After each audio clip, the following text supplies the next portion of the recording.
রাসূলুল্লাহ সাল্লাল্লাহু আলাইহি ওয়াসাল্লাম সহবাস করে উযু করলেন, উযু করার পরে ঘুমাইতেন। এটা জানা আমাদের জন্য জরুরি যে সহবাসের পরে যদি মনে করেন যে এখন তো রাত 10টা বাজলো, ফজরে আমার গোসল করলেই চলে, এই মাসলা জানতে হবে না? তাহলে আমি শুয়ে থাকবো, তো আমি এরকম নাপাক হয়ে শুয়ে থাকবো না? পুরোপুরি নাপাক হয়ে শুয়ে থাকবেন না, উযু করে আপনার নাপাকিটাকে হালকা করে না তারপরে শুয়ে থাকেন। হয়তো যুবক মানুষ অথবা বিদেশ থেকে গিয়েছেন, বিবির কাছে রাতে একাধিকবার যেতে হবে, সহবাস করতে হবে, তো বারবার করে গোসল করবেন? মূর্খ লোকেরা তাই করে। আমাদের দেশের মূর্খ সমাজের লোকেরা কি করে, যেমনই সহবাস হলো তারপরে রে খাট থেকে নেমে ভালো করে হাঁটবি না, তুই যে পায়ের আঙ্গুলে ভর দিয়ে দিয়ে কোন রকম করে গোসলখানায় পৌঁছিবি। শুনেছেন না শোনেন নাই? আপনারাই তো শুনেছেন, আমাকে নাই জানবো কি করে? এই সব বিধাত আমরা জানতামই না। আপনাদের কাছ থেকে শিখে শিখে জানছি যে সব বিধাত আছে। কোন রকম করে খাট থেকে নেমে আঙ্গুলে, বুড়ো আঙ্গুলে ভর টর দিয়ে, দুটো আঙ্গুলে ভর দিয়ে কোন গোসলখানায় পৌঁছে না, নলকূপের কাছে পৌঁছিতে হবে। আর তাড়াতাড়ি করে গোসল করতে হবে। ভাত রান্নাও করা যাবে না, ভাত খাওয়াও যাবে না, পানি পান করাও যাবে না নাপাক অবস্থায়। এইসব সব ভুল কথা। আল্লাহ এত ছাড় দিয়েছেন আর আমরা দিনকে এত সংকীর্ণ করে দিয়েছি। উযু করে নেন, নামাজের টাইম হয়নি যতক্ষণ পর্যন্ত উযু করে নেন, আর তারপরে আপনি আবার সহবাস করেন। আবার সহবাস হলে আবার উযু করে নেন, নাপাকি হালকা করে নেন, অথবা কাজকর্ম করেন, ডিউটি করেন, হাট বাজার করেন, ঘুরেন ফিরেন, সমস্যা নাই। হ্যাঁ, নামাজের সময় আসার আগে আগে আপনাকে কি করতে হবে? গোসল করে নিতে হবে। এখন একটা মাসলা, রোজা সংক্রান্ত মাসলা বলি, নবীর জীবনীর সাথে সম্পর্কিত রোজার মাসলা। অনেক ভাইদের স্বপ্ন দোষ হয়, না হয় না? রাত্রে শুয়েছেন, ঘুমিয়েছেন, স্বপ্ন দোষ হয়েছে, অথবা অনেকের সাথে পরিবার আছে, অথবা দেশে যাবেন, হয়তো রমজানে অনেকে দেশে যাবেন। এই মাসলা আজকে প্রয়োজন, এবছরে প্রয়োজন না হলে আগামী বছর প্রয়োজন পড়তে পারে। আপনার যখন জাগছেন আপনি সাহরি খাওয়ার জন্য, সেই সময় যদি গোসল করতে যান, ফরজ গোসল হয়ে আছে, নাপাক হয়ে আছেন, ফরজ গোসল মাথার উপরে আছে, ওই সময় সাহরি খেতে উঠেছেন, এখন যদি সাহরি খান তাহলে গোসল করা হচ্ছে না, আর গোসল করতে গেলে সাহরি খাওয়া হচ্ছে না, কি করবেন এখন? কে উত্তর দেবে? যে উত্তর দেবে তাকে একটা প্রাইজ দেওয়া যাবে। দেখি প্রাইজ একটা উঠান। এখন কি করবেন? দলিল সহ বলতে হবে, শুধু ফতোয়া দিলে হবে না, কারণ বিনা দলিলে ফতোয়া দেওয়া হারাম। ইমাম আবু হানিফা রাহমাতুল্লাহ আলাইহি বলছেন বিনা দলিলে ফতোয়া দেওয়া হারাম।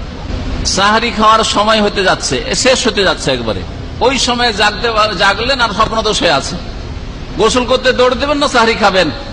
যে দলিল সহ উত্তর দেবেন হাত উঠান। এর দলিল কি? কেন করবেন আপনি? কোরআনের একটি আয়াত, না রাসূলের একটা হাদিস, না নবীর আমল, কমপক্ষে আমল নবী এরকম করেছেন বলতে হবে। নবী করিম সাল্লাল্লাহু আলাইহি ওয়াসাল্লাম কানা রাসূলুল্লাহ সাল্লাল্লাহু আলাইহি ওয়াসাল্লাম ইউসবিহু জুনুবান ওয়া হুয়া সাইম। রাসূলুল্লাহ সাল্লাল্লাহু আলাইহি ওয়াসাল্লামের সকাল হয়ে যেত নাপাক অবস্থায়, মানে ফজর আজান হয়ে যেত, আর রোজা রাখতেন। তার মানে রোজা রাখার জন্য, নিয়ত করার জন্য পবিত্রতা শর্ত নাই।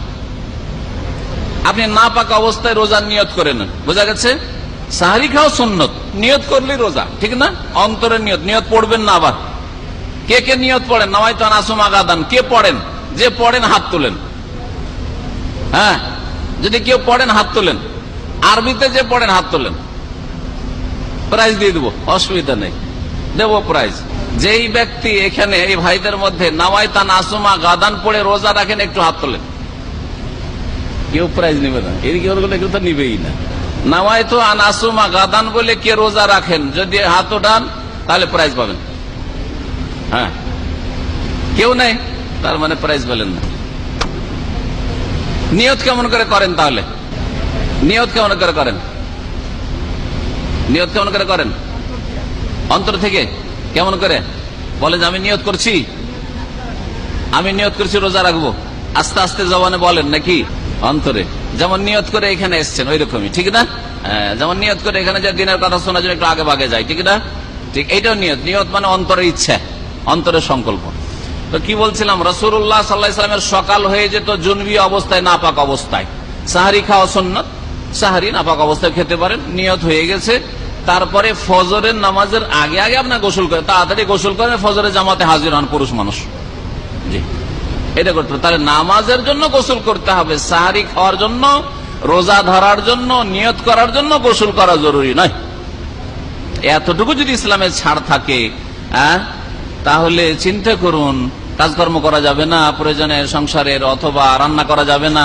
আমাদের দেশের মহিলারা যদি বৌমা সম্পর্কে, আগের মহিলারা বিশেষ করে বৌমাকে জানতে পারে যে নাপাক আছে আর রান্নাঘরে ঢুকেছে, ধাক্কা দিয়ে বের করে দিত। ধাক্কা দিয়ে বের করে তো ও বউকে রান্নাই করতে দিবে না। গোসল করে আয়, না হলে কিচেনে ঢুকবি না, সব বাড়ির বরকত সব শেষ করে দিবি তুই। হ্যাঁ, এগুলো যে হালত অজ্ঞতা। যাই হোক, আমরা আমাদের বাইরে চলে যাচ্ছি। কথা বলছিলাম যে কিতাব মানে হচ্ছে কোরআনে কারীম, ওয়ায়ুআল্লিমুল কিতাব ওয়াল হিকমা, আর হিকমত মানে হচ্ছে রাসূলুল্লাহ সাল্লাল্লাহু আলাইহি ওয়াসাল্লামের হাদিস। জি।